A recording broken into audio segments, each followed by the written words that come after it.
नया दिन, नई खबर, हर बड़ी खबर पर हमारी नजर। खबर जिसका हम पर, आप पर और देश की सियासत पर होगा असर, और इस बड़ी खबर के हर पहलू पर बजेगा नगाड़ा, क्योंकि यह है आपका यानी जनता का अखाड़ा। नमस्कार, मैं हूं आनंद नरसिम्हन।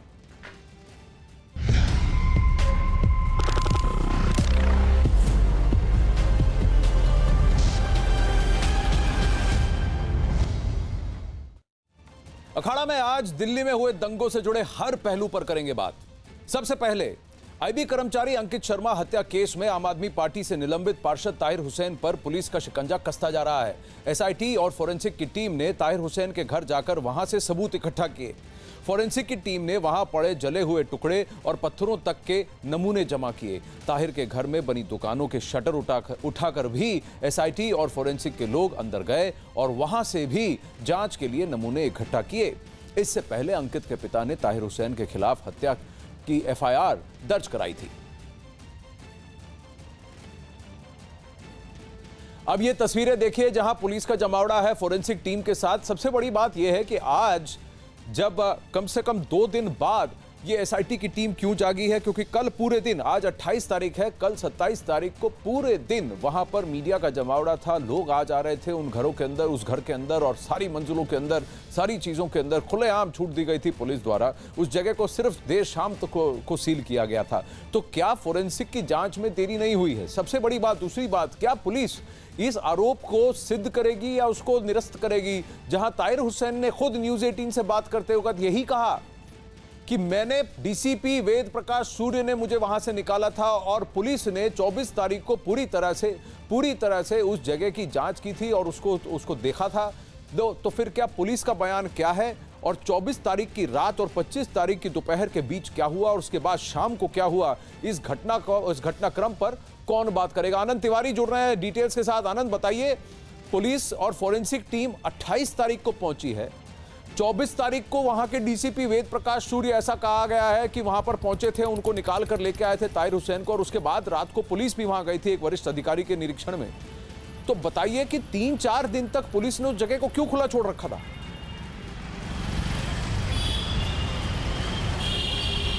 जी देखिए, बिल्कुल आनंद, ये सवाल जरूर खड़ा होता है कि ताहिर हुसैन के खिलाफ जो एविडेंस अगर सोशल मीडिया के जरिए सामने आ रहे थे, पुलिस ने उस पर गंभीरता से काम क्यों नहीं किया?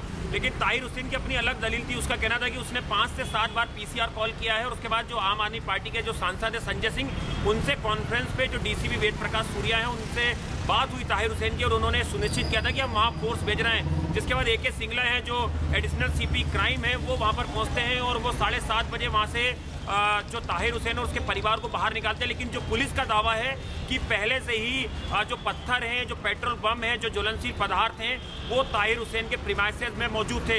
अगर आनंद आप उस घर की बात करेंगे तो 4 मंजिला से ऊपर वो बड़ी बिल्डिंग है। पुलिस का कहना है कि बताइए, इतने ऊपर बिल्डिंग पे पत्थर पहले से सडनली तो आ नहीं सकते हैं ना, पहले से प्लानिंग की तरह रखे गए थे। इसलिए पुलिस ने 302 यानी कि जो अंकित मर्डर केस है, उस मामले को लेके हत्या का मुकदमा दर्ज किया है। और क्राइम ब्रांच के सूत्रों का कहना है कि किसी वक्त ताहिर हुसैन की गिरफ्तारी हो सकती है। इसको लेके जो जॉइंट टीम है, इस पे डीसीपी एक टीम के, वो और तमाम 4 ACP और इंस्पेक्टर जो है वो लगातार जो ताहिर हुसैन का घर है चांदबाग में, वहां पर मौजूद है। FSL की टीम वो साथ में ले गए हैं कि जो फोरेंसिक एविडेंस है उनको कलेक्ट किया जाए। इसके पहले लोकल पुलिस ने भी कई एविडेंस जो है वहां से उठाए थे। आनंद, आप बने रहिए मेरे साथ, क्योंकि इससे जुड़े कुछ सवाल हैं, और वो भी टाइमलाइन पर। क्योंकि 24 तारीख को एक वाकया हुआ था, रात के 11 बजे तक ताहिर ने खुद कहा है कि वो वहीं पर थे।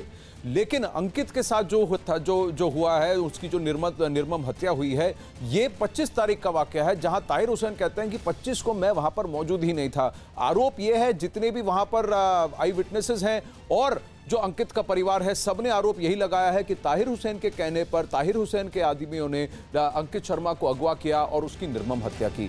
आइए आप सुनते हैं कि अंकित हत्याकांड में केस दर्ज होने के बाद आम आदमी पार्टी से निलंबित हो चुके पार्षद ताहिर हुसैन ने न्यूज 18 से जो बात की और खुद पर लगे आरोपों को जो कहा, गलत बताया। उन्होंने ये भी कहा कि वो किसी भी तरह की जांच के लिए तैयार हैं, लेकिन इसके बाद पुलिस का कहना है कि फिलहाल वो फरार है। मैं दूसरा वीडियो चलाता हूं जो बीजेपी की तरफ से डाला गया और लोकल नहीं दिया है, जिसमें ये देखिए लाल स्वेटर में ये आप बिल्कुल मैं हूं सर। तो ये कितने बजे का है? ये जो मैंने कॉल किया है ये इसी दौरान का है कि मैं पुलिस को भी कॉल कर रहा हूँ और वहाँ से जो लोग ऊपर चढ़ने की कोशिश कर रहे हैं उनको भी वापस भेज रहा हूँ।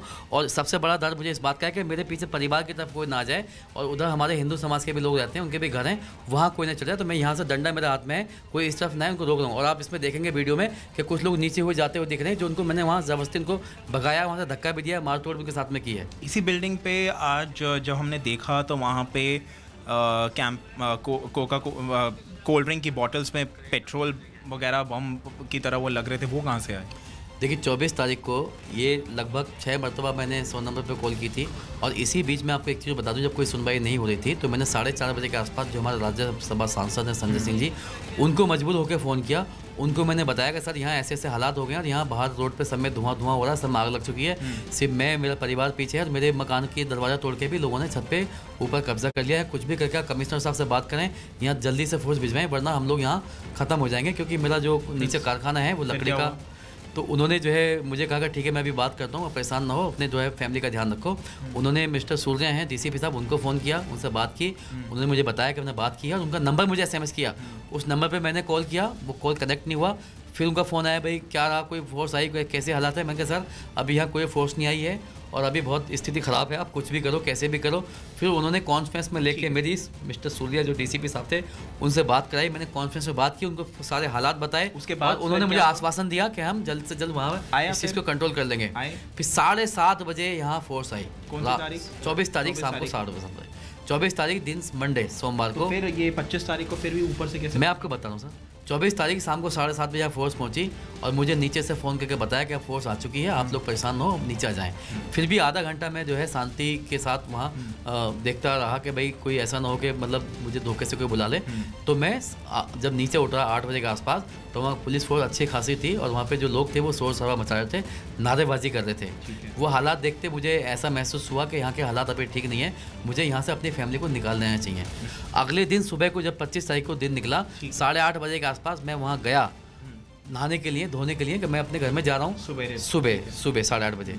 लेकिन जब मैं वहाँ पहुँचा तो जैसे ही मैं वहाँ बाहर पहुँचा, मुझे देखते के साथ ही जो वहाँ पे लोग खड़े हुए थे वहाँ से हुटिंग होने लगी, नारेबाजी होने लगी, गालियाँ और अफसर बोलने जाने लगे, जिसे देख के मैं घबरा गया। जो वहाँ पे उस वक्त पैरामीटर फोर्स के जवान थे उन्होंने कहा कि आप यहाँ से चले जाइए, आप यहाँ नहीं रहिए, आप उधर निकलिए। वहाँ से मैं आ गया। उसके बाद मैं उस तरफ नहीं गया, ना मेरा उससे कोई मतलब, ना मुझे जाने दिया।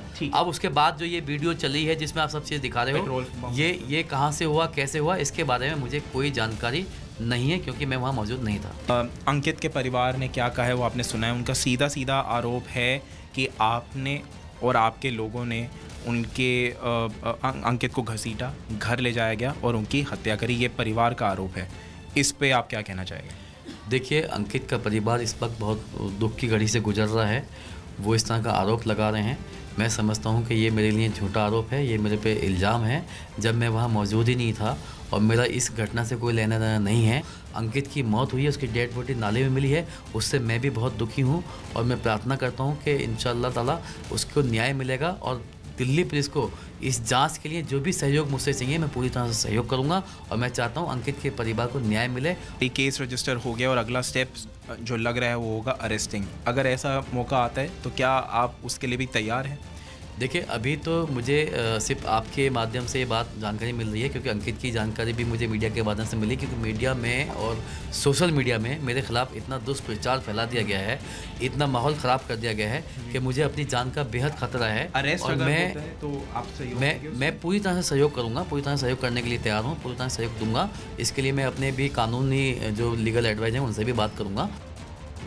चलिए, अखाड़ा में आपको यह बता दें कि ताहिर हुसैन ने न्यूज़ 18 को कहा कि अगर पुलिस जो भी सहयोग मांगेगी मैं सहयोग करने को तैयार हूं। पुलिस ने केस तो दर्ज किया, FIR दर्ज की है, लेकिन अभी तक पुलिस ने ताहिर हुसैन से संपर्क नहीं किया है। ये अभी लेटेस्ट अपडेट है। वहीं दिल्ली हिंसा में मारे गए अंकित शर्मा के पिता ने FIR में ताहिर हुसैन पर हत्या का आरोप लगाया है। बताना चाहेंगे कि अंकित के पिता, अंकित तो खुद इंटेलिजेंस ब्यूरो में कर्मचारी थे, अंकित के पिता खुद इंस्पेक्टर हैं, पुलिस में हैं।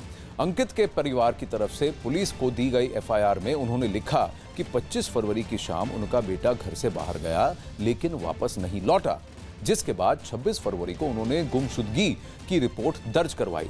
तो आसपास के लड़कों से पता चला कि चांदबाग में एक लड़के को मारकर नाले में फेंका गया। जिसकी जानकारी दयालपुर थाने को देने पर गोताखोरों की मदद ली गई, जिसमें अंकित शर्मा का सिर्फ अंडरवेयर में शव मिला, जिस पर कई घाव थे और पहचान छुपाने के लिए चेहरे को जलाया गया था।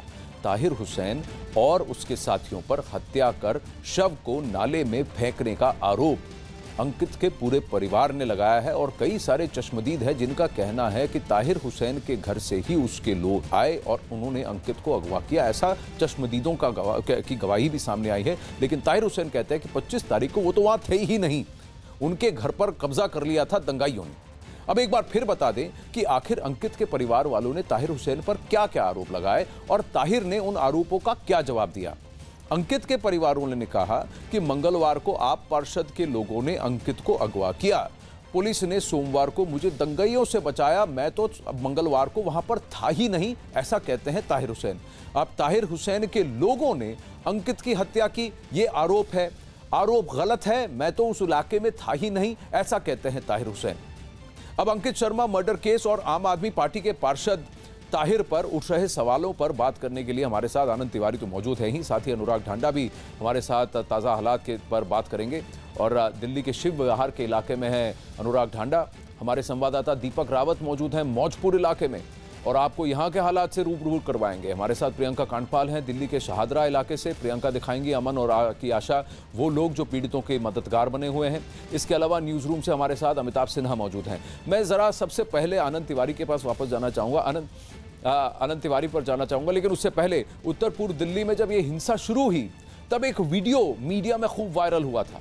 उस वीडियो में एक आदमी एक पुलिस वाले पर पिस्तौल तानकर उसे धमकी देता दिखाई दिया। अब ये पुलिस वाला उस वक्त वहां जारी हिंसा को रोकने पहुंचा था और पिस्तौल ताने जाने के बाद भी वो घबराए नहीं, बल्कि सामने खड़े शख्स को समझाने की कोशिश करता रहा। उस जाबाज पुलिस वाले का नाम है दीपक दहिया, जिनसे बात की हमारे सहयोगी शंकर आनंद ने। इस वक्त मैं बात करूंगा दिल्ली पुलिस के एक ऐसे जाबाज से जिसका नाम है दीपक दहिया। जी हाँ, ये नाम ही काफ़ी है, जिन्होंने हिंसा के दौरान जो नॉर्थ ईस्ट दिल्ली में जिस तरह से हिंसा हो रही थी उस वक्त में अपनी जामाजी और अपनी दिलेरी से बाकायदा अपने नाम बनाया। इस वक्त हमारे साथ में है, जिस तरह से अभी कुछ दिन पहले मौजपुर और वजीराबाद इलाके में देखा गया आपको, आप जिस तरह से बाकायदा एक ऐसे शख्स के साथ सामना कर रहे हैं, सामने पिस्टल हाथ में, वो भी बड़ा आधुनिक पिस्टल लेकर वो फायरिंग कर रहा है, आप सामने में थे, डर नहीं लग रहा था क्या? नहीं सर, ये तो हमारी ड्यूटी का पार्ट है सर, और ये तो ड्यूटी करनी ही पड़ेगी सर। और हमें ट्रेनिंग में सिखाया जाता है सर कि किस तरीके से हमें क्राउड कंट्रोल करनी है, कोई ऐसा एकदम इंसिडेंट हो जाए तो किस तरीके से हमें उसके साथ कंट्रोल करने के लिए कैसे तैयारी की जाती है, ये हमें सब ट्रेनिंग में सिखाया जाता है सर। दीपक, जिस तरह से बाकायदा वो आपके आगे वो आ रहा था, बाकायदा पिस्टल चला रहा है, गोलियां फायरिंग कर रहा है, उसके बाद भी आप दोनों में बातचीत हो रही, क्या बातचीत हो रही थी वो मैं जानना चाहूँगा। बातचीत सर, वो जैसे ही आ रहा था सामने से तो मुझे कह रहा था कि मैं आपको गोली मार दूंगा, आप पीछे हो जाइए, नहीं तो मैं गोली मार दूंगा आपको। तो फिर मैंने उसको थोड़ा सा डराने की कोशिश की ताकि वो थोड़ा डर जाए या कुछ इस तरीके से उसकी लाइन चेंज हो जाए कि किसी पब्लिक पर्सन को या किसी को कोई गोली ना लगे। अच्छा, मैंने क्या आप कोशिश कर रहे थे कि उसका दिमाग कहीं से डाइवर्ट हो, जिससे कि वो कहीं फायरिंग ना करे, आप बातचीत करते रहे, इस बीच में कोई आके पकड़े?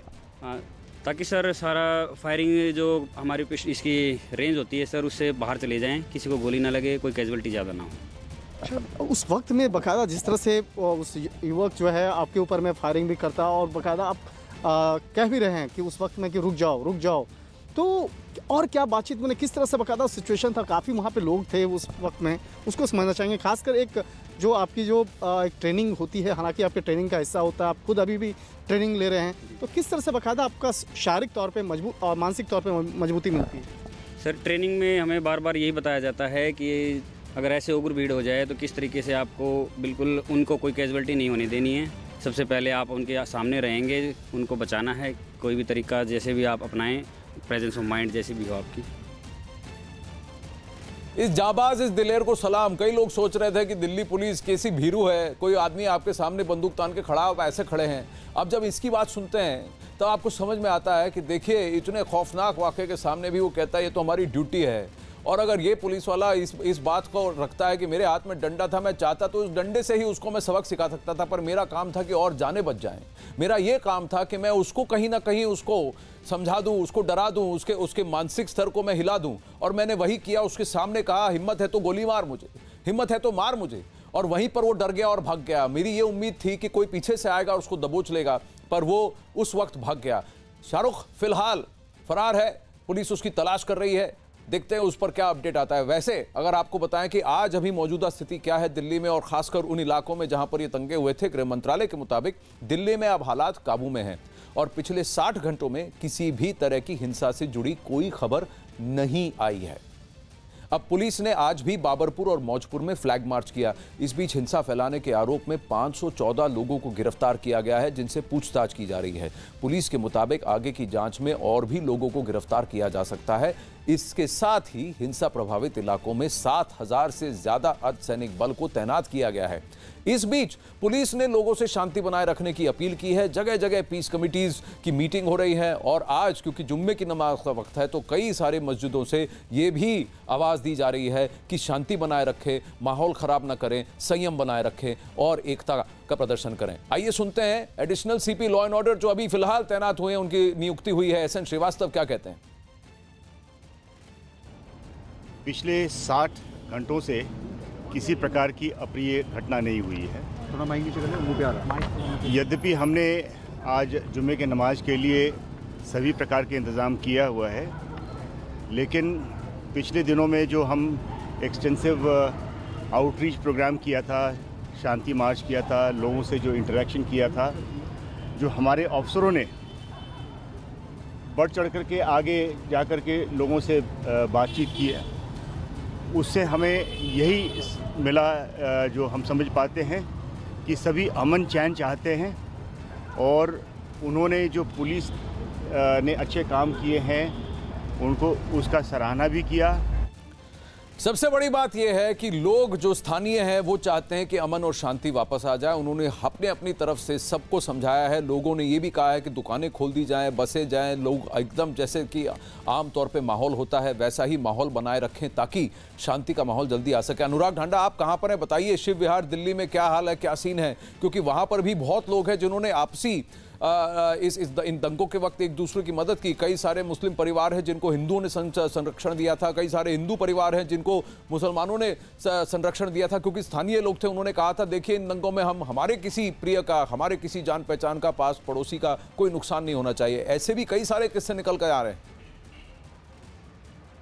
आनंद, बिल्कुल ऐसे बहुत सारे उदाहरण निकल करके आ रहे हैं। हम इस वक्त मुस्तफाबाद इलाके का ये शिव विहार कॉलोनी है जहां पर हम इस वक्त मौजूद हैं और मैं आपको जो तस्वीर दिखाना चाहता हूं वो आपको हिला देगी अंदर तक और वो हमारे दर्शकों को भी हिला देगी अंदर तक। ये मैं जिस प्रीमाइसेस में मैं खड़ा हूं ये एक स्कूल है और इस स्कूल का तो कोई धर्म मजहब नहीं होता है। यहाँ हमने पता भी किया स्थानीय लोगों से, यहाँ सब धर्म के बच्चे पढ़ते थे, हिंदू, मुस्लिम, सिख, यहाँ सब बच्चे पढ़ते थे।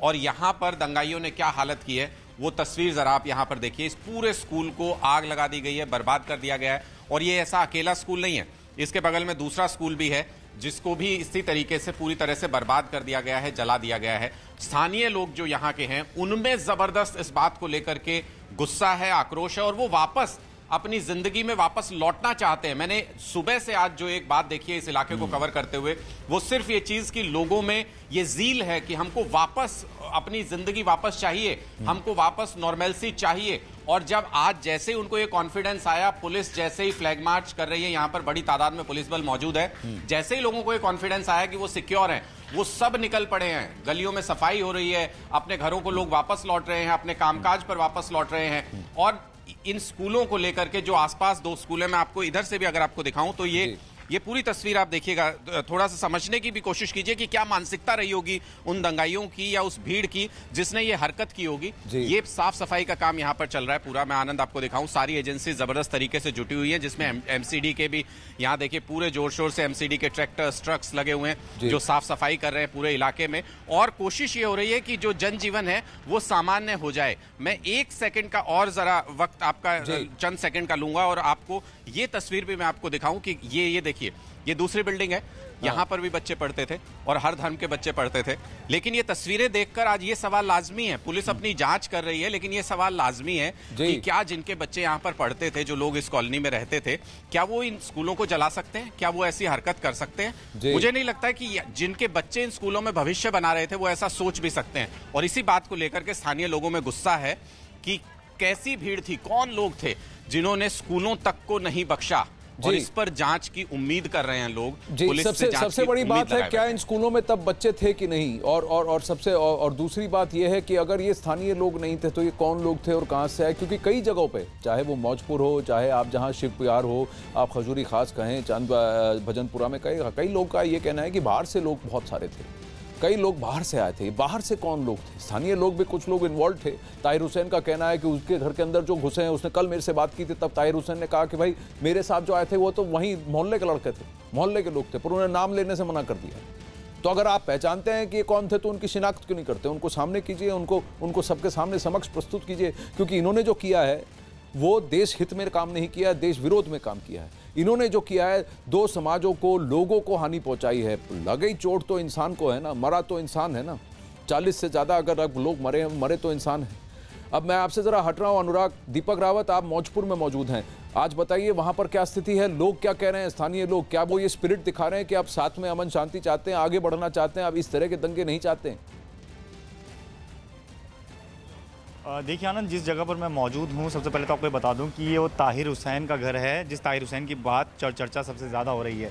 ताहिर हुसैन के घर के बाहर आप देखें तो पुलिसकर्मी है, फॉरेंसिक एक्सपर्ट की टीम पहुंची है, SIT की टीम पहुंची है, जांच की जा रही है। हालांकि घर को सील कर दिया गया है, लेकिन तमाम कोशिश यही की जा रही है कि कुछ एविडेंस यहाँ से कलेक्ट किए जाएँ और इस एविडेंस के बलबूते ये साबित किया जा सके कि इस पूरे जो घटना हुई है, ये जो सामान यहाँ से मिला है, जिसमें विस्फोटक चीज़ें मिली हैं, वो कैसे यहाँ पहुंची और किस तरीके से यहाँ पर इतना बड़ा हंगामा हुआ। आप सामने तस्वीरें देखें तो आपको तमाम जो सामान है वो जला हुआ पड़ा हुआ नजर आएगा, और पूरी पुलिस जो है वो यहाँ पर पहुंची हुई है, तमाम अधिकारी यहाँ पर पहुंचे हैं और कोशिश यही की जा रही है कि पूरे इलाके में शांति बरकरार की जा सके। एक तस्वीर और आपको दिखाते हैं। दूसरी तरफ लोग देखिए, लोग अब घरों से बाहर निकल रहे हैं, आस पड़ोस में जा रहे हैं, उनसे बातचीत कर रहे हैं, उनके बारे में उनका हालचाल पूछ रहे हैं। दुकानें खोलने की कोशिश अभी थोड़ी देर पहले की गई थी, लेकिन आज जुमे का दिन है, जुमे की नमाज का वक्त हो चुका है। लोग सामने मस्जिद है, मस्जिद के अंदर नमाज पढ़ रहे हैं, और नमाज के बाद एक बार फिर से जो दुकानें जो हैं, तो अभी आपको ये बंद नज़र आ रही हैं, दोबारा खुल जाएंगी, क्योंकि सुबह जब हम यहाँ पर थे तो ज़्यादातर दुकानें खुल चुकी थी।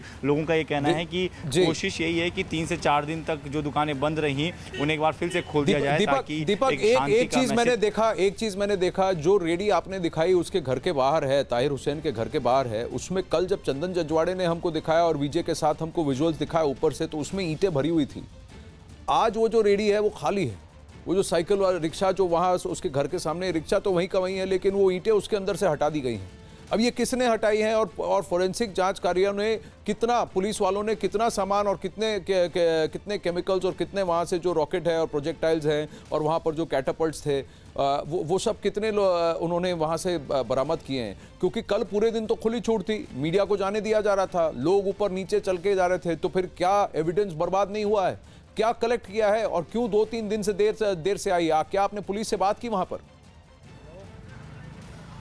देखिए आनंद, पुलिस की टीम अभी भी यहाँ पर मौजूद है। मैं अगर आपको तस्वीर दिखाने की कोशिश करूँ तो पुलिस के अधिकारी भी थोड़ी देर पहले ही यहाँ पर पहुँचे हैं, फॉरेंसिक टीम पहुँची है, और इससे पहले जो है मीडिया कर्मी जो आप ऊपर जाने की कोशिश कर रहे थे उनको नहीं जाने दिया गया, क्योंकि पूरा जो घर है उसको सील कर दिया गया है कल से ही। जहाँ तक वो दीपक, मैं आपको इंटरप्ट कर रहा हूँ क्योंकि लॉ मिनिस्टर रविशंकर प्रसाद प्रेस कॉन्फ्रेंस कर रहे हैं, और आपके मुख्यमंत्री अशोक गहलोत जो बार बार पत्र लिख रहे थे,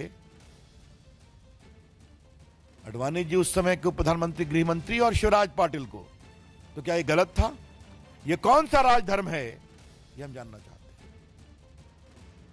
आपने ये बात उठाई थी, आपने पूरी नहीं की 10 साल में। हमारी सरकार ने पूरा किया उस दायित्व को जो उन आस्था से पीड़ित हिंदू, सिख, बौद्धिस्ट, जैन, पारसी, क्रिश्चियन के बारे में था।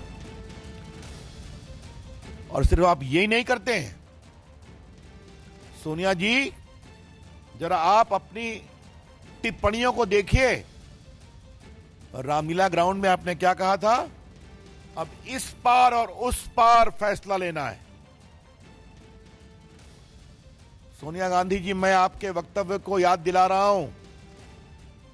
सीए और बाकी आर्थिक मामले पर आपकी रैली थी रामलीला ग्राउंड में, और आपने कहा इस पार और उस पार की लड़ाई होगी। ये कौन सी भाषा है? ये उत्तेजना नहीं है तो क्या है? इस पार और उस पार का मतलब है संवैधानिक रास्ते से अलग। पूरा सीए संवैधानिक मर्यादा के अनुसार हुआ था ना। दोनों सदनों में बहस हुई, दिन भर बहस हुई, हर क्लॉज पर वोटिंग हुई, देश ने बहस को देखा। आपने भी अतीत में इस मांग का समर्थन किया और अब आप कहती हैं इस पार या उस पार। यह कौन सा राजधर्म है सोनिया जी? ये आपने लोगों में उत्तेजना क्यों फैलाई, ये हम जानना चाहते हैं। अब राजधर्म पर दूसरा सवाल करना है मुझे कांग्रेस से। एनपीआर, ये देखिए, ये कांग्रेस का नोटिफिकेशन है 15 मार्च 2010 का। देखा होगा आपने इसको। चिदम्बरम साहब की सरकार थी, मनमोहन गृह मंत्री थे, मनमोहन सिंह प्रधानमंत्री थे और सोनिया गांधी यूपीए की चेयरपर्सन थी। क्या लिखा हुआ है? In excise of power conferred by section 18 of citizenship act, the central government hereby decides to prepare the population register in the country. तो आपने शुरू किया, देश के लिए अच्छा शुरू किया कि देश के नागरिक नहीं निवासियों का रजिस्टर बनना चाहिए। देश में कितनी गैस है, कितनी गाड़ी है, कितने घर में पक्के मकान है, कितने बिजली लोगों को मिलती है, सब देश में आना चाहिए। और मेरे पास लोकसभा की उनकी कार्रवाई की रिपोर्ट भी है। आप तो रविशंकर प्रसाद ने सीधा आरोप बढ़ दिया है विपक्ष पर और खासकर कांग्रेस पार्टी पर कि माहौल को भड़काने को, उस पर खराब करने का आप पर आरोप लगता है। जिस सीए की बात इस सरकार ने की, उसी की पहल आपने आपके दौरान आपके कार्यकाल में की थी, यूपीए 1 और यूपीए 2 के कार्यकाल में। तो इस पर सियासत छिड़ चुकी है। इस पर आगे दिल्ली हाईकोर्ट ने भड़काऊ भाषण केस में केंद्र सरकार और दिल्ली पुलिस को नोटिस जारी किया है। यह नोटिस हाईकोर्ट ने सोनिया, राहुल समेत कई नेताओं के मामले में जारी किया है। यही नहीं, दिल्ली हाईकोर्ट ने दिल्ली सरकार से जवाब भी मांगा है। मामले की अगली सुनवाई 13 अप्रैल को होगी।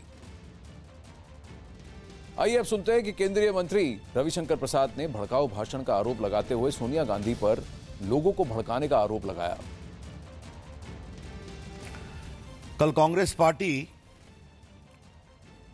महामहिम राष्ट्रपति जी के यहां गई थी और हमें राजधर्म के बारे में बताया जा रहा है। तो आज मुझे राजधर्म के बारे में कांग्रेस पार्टी और सोनिया जी से कुछ सवाल करने हैं। सोनिया जी, पहली बात आप ये बताइए कि जो पाकिस्तान, बांग्लादेश, अफगानिस्तान के विस्थापित हैं, जिनको उनकी आस्था के कारण प्रताड़ित किया जा रहा है, उसको लेकर आपकी पार्टी की एक सोच रही है। वो सोच क्या थी? नेहरू जी, गांधी जी, सरदार पटेल, राजेंद्र बाबू तो अपनी जगह पर हैं। आपके नेताओं ने भी बार बार खुलकर स्टैंड लिया था। अमिताभ हमारे साथ हैं। अमिताभ, उन्होंने ये भी कहा, देखिए रामलीला मैदान में आप ही ने कहा था अब इस पार या उस पार, और उन्होंने ये कहा कि कांग्रेस के मंत्रियों ने कई जगह जाकर, कई बार जाकर भड़काऊ भाषण दिए हैं और वो भी सरकार के खिलाफ भाषण दिए हैं। बहुत सारे निर्दोष मारे जा चुके हैं पूरे जो उत्तर पूर्वी दिल्ली में। अब मामला शांति की ओर बढ़ चला है। खुद गृह मंत्री हर रोज इसके बारे में बैठक ले रहे हैं। अब जब मामला ठंडा पड़ रहा है तो राजनीति जरूर गरमा रही है। कांग्रेस अमित शाह के इस्तीफे की मांग कर रही है। तो ये फिलहाल राजनीति गरमानी नहीं चाहिए थी आनंद। लेकिन जब सोनिया गांधी और पूरी की पूरी कांग्रेस मार्च करती है राष्ट्रपति भवन, तब बीजेपी और सरकार का ये दिखाना बनता है कि गलती कहाँ से हुई है। क्योंकि संसद के अंदर सभी दलों ने, हमने पहले भी चर्चा की थी, संसद के अंदर सभी दलों ने इसके ऊपर समर्थन किया था, सीएए के ऊपर, नागरिक संशोधन कानून के ऊपर। उसके बाद भी मामला ठंडा रहा था और कांग्रेस की रैली के बाद तमाम हंगामे हुए थे। तो अब कांग्रेस को जवाब देना पड़ेगा। लेकिन इतना तो साफ है कि फिलहाल मेहनत ज्यादा नॉर्मलसी बरकरार करने में होती, ज्यादा अपील करने में होती, सर्वदलीय दौरे की होती तो ज्यादा बेहतर होता। ये सोनिया गांधी भी पहल कर सकती थी, आवाज उठा सकती थी, ये सरकार भी कर सकती थी, लेकिन फिलहाल पुलिस के हाथ में। पहल की बात नहीं, देखिए कुछ बातें हमको सीरियसली करनी पड़ेंगी इस पर और मंथन करने की जरूरत है, क्योंकि आरोप प्रत्यारोप तो चलते रहेंगे। विपक्ष कुछ कहेगा, सरकार कुछ कहेगी और ये सियासत चलती रहेगी। लेकिन एक बात बताइए, 2018 में इस सीलमपुर इलाके से 12 पिस्टल, 100-150 राउंड एम्यूनिशन, 120 अलार्म घड़ियां, 100 मोबाइल फोन, 135 सिम कार्ड और 25 kilo potassium nitrate, potassium chlorate और सल्फर पेस्ट, ये सारे केमिकल जिनका इस्तेमाल और जिनके ट्रेसेस आपको अभी मिलेंगे इन दंगों में, ये बरामद हुए थे। एक पूरा यूनिट आईसिस इंस्पायर्ड यूनिट जो है यहाँ से इसको तोड़ा गया था। अप्रैल 2019 में अरेस्ट हुए, अक्टूबर 2019 में अरेस्ट हुए। अब मैं कह रहा हूं आपको, दिसंबर में भी चुनाव से पहले सीलमपुर में जब दंगे हुए तो जिस तरह के बम बरामद हुए थे, और एक व्यक्ति था जो ग्रेनेड फेंकने की कोशिश कर रहा था वहां पर, उसको भी गिरफ्तार किया था, उसको नाकाम किया गया था। ये सब इसी इलाके में से थे, जाफराबाद, सीलमपुर और इसी बेल्ट में से। मैं पूछ रहा हूं कि सरकार क्यों इसको नहीं देख रही थी? इंटेलिजेंस एजेंसीज और ये देख नहीं रही थी? बहुत जोर से छापेमारी क्यों नहीं की गई? क्यों नहीं देखा गया कि सीएए के प्रदर्शन और इसके विरोध की आड़ में कहीं एक गहरा षड्यंत्र रचा जा रहा है?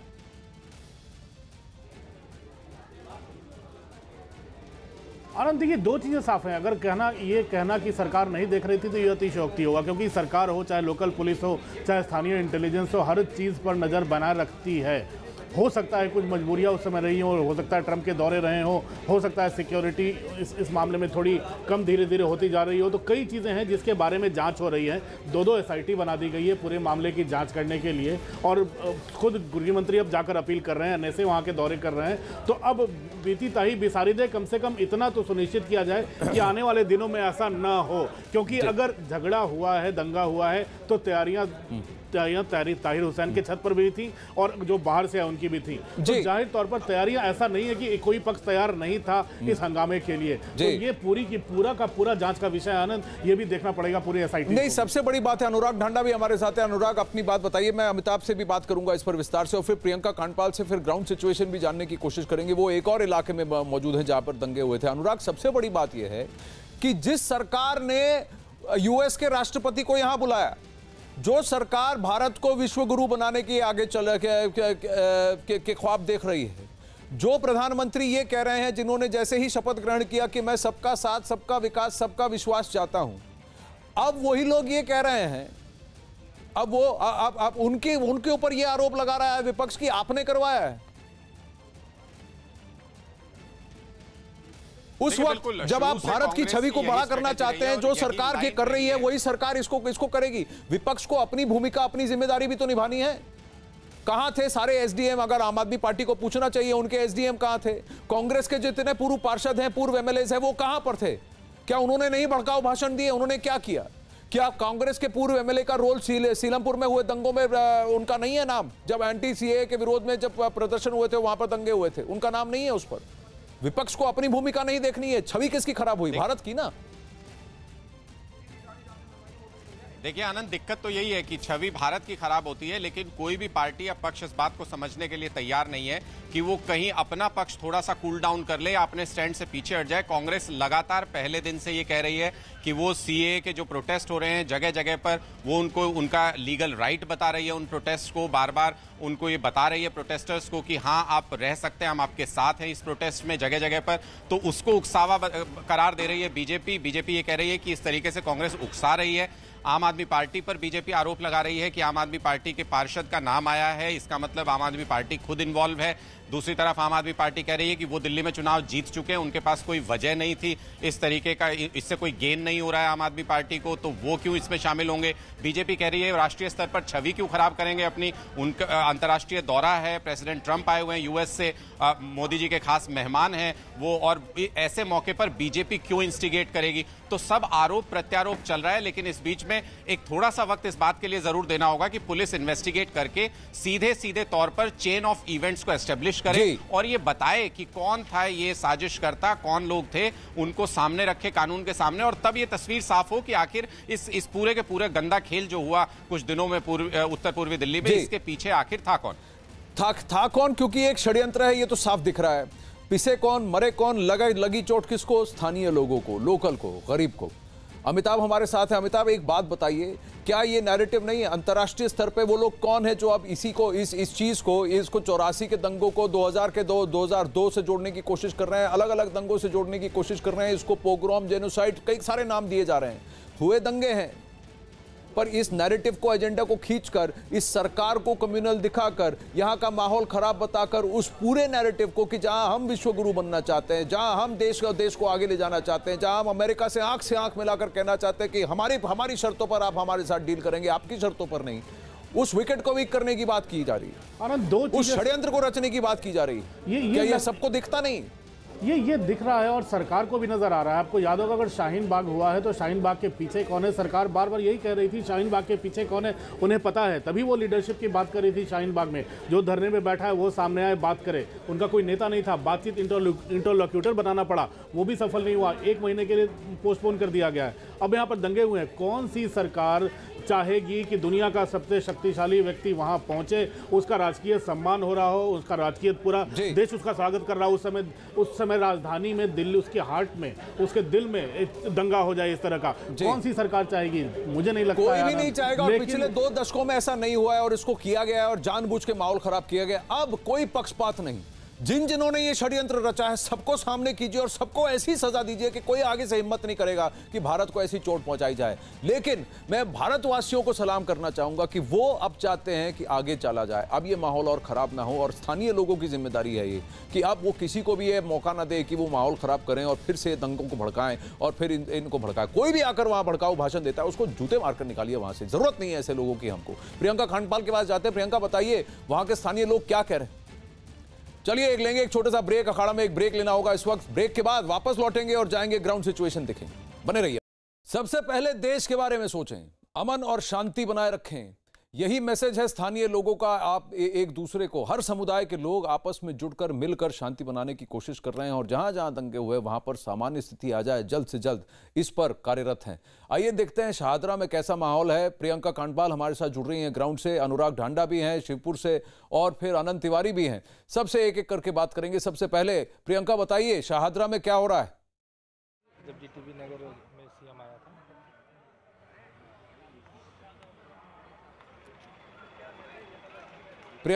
प्रियंका आपको मेरी आवाज आ रही है? वो नहीं लिख पा रहा, बताओ। हम प्रियंका से जुड़ने की कोशिश करेंगे। आनंद तिवारी, आपके आसपास क्या हो रहा है?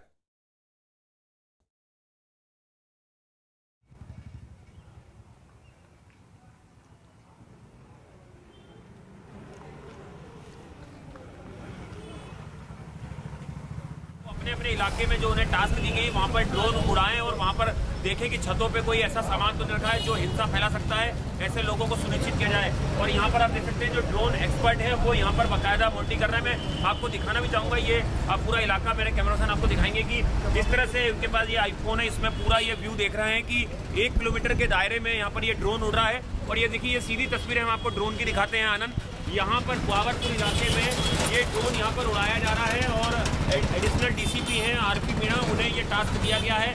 तमाम जिलों के जो एडिशनल डीसीपी हैं उन्हें बोला गया है कि उन्हें अलग अलग जगह हिंसा प्रभावित इलाकों में वो जाएं और वहाँ पे ड्रोन से निगरानी रखें पूरे इलाके की। छतों पे पत्थर या पेट्रोल बम या कोई ऐसी चीज़ें जो रखी हैं जो माहौल को ख़राब कर सकती हैं। तो पूरी कोशिश ये है कि शांति व्यवस्था को बहाल किया जाए। लगातार क्राइम ब्रांच भी अपनी तफ्तीश कर रही है, कई जगह रेड चल रही हैं, जो क्रिमिनल्स हैं उनकी धरपकड़ की जा रही है, अवैध हथियार है उन्हें रिकवर किया जा रहा है। जिस तरह से हिंसा में सामने आया था कि 80 से ज़्यादा लोगों को बुलेट इंजरी लगी है, अवैध असला है उसका इस्तेमाल हुआ है, लोकल क्रिमिनल्स थे उन्होंने हिंसा फैलाई है। तो तमाम चीज़ों पे दिल्ली पुलिस अब सख्ती से काम कर रही है। शुरुआत में जो थोड़ी ढिलाई दिल्ली पुलिस ने करी थी, 23 तारीख को जो फोर्स को सड़कों पर ज़्यादा नहीं उतारा था, अब काफ़ी फोर्स जो है वो लगातार सड़कों पे नजर आ रही है। पैरामिलिट्री फोर्स के साथ दिल्ली पुलिस की तमाम जो यूनिटें हैं वो लगातार अब काम कर रही हैं। तमाम रेंज के अधिकारियों को सड़कों पे बुला लिया गया है और जगह जगह चप्पे चप्पे पर वो मॉनिटरिंग कर रहे हैं और लगातार पूरे जो एसआईटी है वो इस हिंसा की जांच भी कर रही है। आनंद, क्या आपके साथ जो विजय है वो पीछे जो ड्रोन मॉनिटर कर रहे हैं, जो उनका जो मॉनिटर है उस पर उसकी तस्वीरें हमें दिखा सकते हैं कि किस तरह से 1 किलोमीटर के रेडियस पर देखा जा रहा है? अगर लाइट कंड्यूसिव है, मैं जानता हूं कि ऊपर सूरज उरूज पे है तो इसीलिए आप ड्रोन को स्पॉट करना मुश्किल होगा डे लाइट में, लेकिन क्या स्क्रीन पर आप हमें दिखा सकते हैं? जी बिल्कुल, देखिए मेरे कैमरा पर्सन करम है, उनसे मैं रिक्वेस्ट करूंगा कि थोड़ा दिखाएं जो ड्रोन एक्सपर्ट है वो किस तरह से यहाँ पर व्यू कर रहे हैं अपने आईफोन में, पूरा जो इलाका है उसको यहाँ से मॉनिटरिंग कर रहे हैं। सर कितना रेंज कवर करता है ये? 3 किलोमीटर की।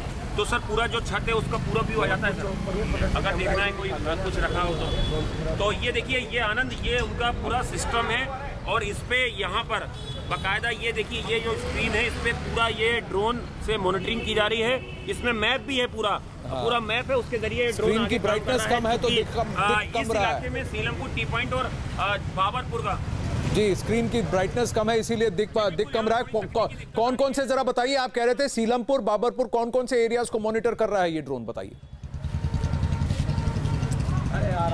जी देखिए, बिल्कुल ये आप सामने बोर्ड देख रहे हैं, जीटी रोड, बाबरपुर, ये पूरा इलाका और सीलमपुर टी पॉइंट, ये टास्क दिया गया है एक एडिशनल डीसीपी को, जहां पर ये ड्रोन उड़वा रहे हैं। ऐसे ही हिंसा प्रभावित जितने भी इलाके हैं नॉर्थ ईस्ट के, चाहे भजनपुरा की बात की जाए, शिव बिहार की बात की जाए, करावल नगर की बात की जाए, भजनपुरा की बात की जाए, गोकुलपुरी की बात की जाए, मौजपुर की बात की जाए, जाफराबाद की बात की जाए, तमाम इलाकों में एक एक एडिशनल डीसीपी को चार्ज दिया गया है कि वो वहां पर ड्रोन उड़ाएं और छतों पे, खास तौर पे छतों पे नजर रखें कि लोग तो इकट्ठा नहीं हो रहे हैं, पत्थर तो लोग इकट्ठा नहीं कर रहे हैं, क्योंकि अब पूरी तरह से जो शांति व्यवस्था है वो बहाल हो रही है। लोग अब अपने घरों से बाहर निकल रहे हैं। और देखिए ये तस्वीरें आपको दिखा रहे हैं, यहाँ पर मार्केट, काफी मार्केट यहाँ पे खुल चुके हैं, पेनल्टी फोर्स के जवान यहाँ पे हैं, कुछ दुकानें अभी बंद है, लेकिन मेडिकल स्टोर जो है या जो दूसरे जो सबसे ज्यादा है कि लोगों की चहल पहल है, वाहनों की चहल पहल है और कम से कम गली एकदम सुनसान नहीं दिख रही है।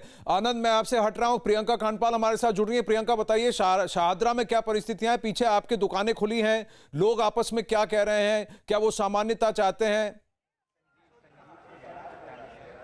जी बिल्कुल आनंद, शाहदरा की बात की जाए तो यहाँ सब कुछ नॉर्मलसी में वापस आ गया है, सब कुछ यहाँ सामान्य चल रहा है। लेकिन शाहदरा के डीएम ऑफिस में इस वक्त हम मौजूद हैं, जहाँ पर दिल्ली के डिप्टी सीएम फिलहाल डीएम के साथ मुलाकात कर रहे हैं, स्थितियों का जायजा ले रहे हैं। यहाँ अंदर अभी उनकी मीटिंग चल रही है और इससे पहले ये इस जगह पर हम इसलिए पहुँचे थे क्योंकि उम्मीद की जो हम बात कर रहे हैं आनंद, वो उम्मीद यहाँ से हमने जाते हुए देखी।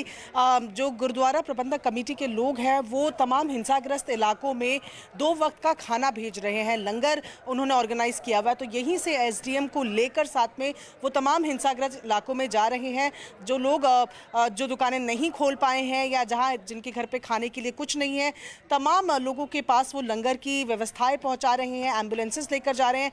यहां से वो लोग निकले हैं और दिन का वक्त, सुबह और दिन के खाने के लिए ये जो लंगर सेवाएं हैं यहाँ से शुरू की गई है। फिलहाल अगर पॉलिटिकली बात की जाए तो मनीष सिसोदिया लगातार डीएम से अंदर बातचीत कर रहे हैं। जी आनंद। जी, और यही एसडीएम थे, इन पर भी सवाल पूछा जा रहा था, इन्होंने क्या किया था जब माहौल उनके एरियाज में खराब हो रहे थे, तो इन्होंने क्या किया था, इन्होंने क्या, इनके रिएक्शन में क्यों देरी हुई, ये सवाल भी पूछा जा रहा है। क्योंकि एसडीएम के पास कई सारे पावर्स होते हैं जिसमें कि उनको स्टेट की जरूरत नहीं पड़ती या फिर सेंटर या पुलिस की जरूरत नहीं पड़ती, वो खुद ऑर्डर्स इस पर पास कर सकते हैं। ये सवाल भी उठ रहे हैं प्रियंका, इस पर जवाब बाद में ढूंढेंगे, खोजेंगे। लेकिन सबसे पहले जरा मैं वापस आगे बढ़ना चाहूंगा और देखना चाहूंगा कि दीपक रावत, दीपक आप वहीं पर मौजूद हैं जहां ये ताहिर हुसैन का वाकया हुआ था।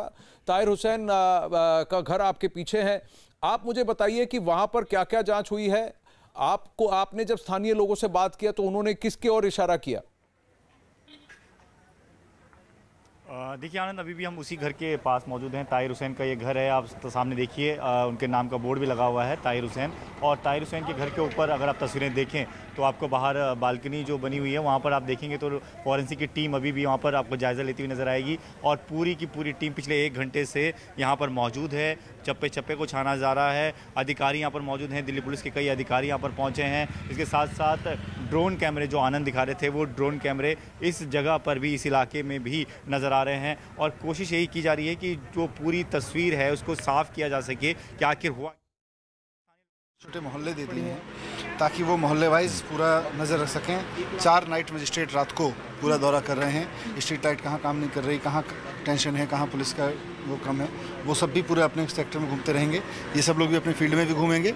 साथ साथ जिन लोगों को नुकसान हुआ है और उनका कंपनसेशन दिया जाना है, उनका मुआवजा दिया जाना है, तो फौरी तौर पे किसको मुआवजा तुरंत मदद के रूप में दिया जा सकता है, उसको लेके पूरी व्यवस्था की हमने आज रिव्यू किया है। उसका पूरा डिटेल आपको फिर दे देंगे। बैठक में कौन-कौन शामिल थे? बैठक में सब सीनियर ऑफिसर सरकार के शामिल थे। सर एक चीज़ और निकल के आ रही है कि कुछ लोग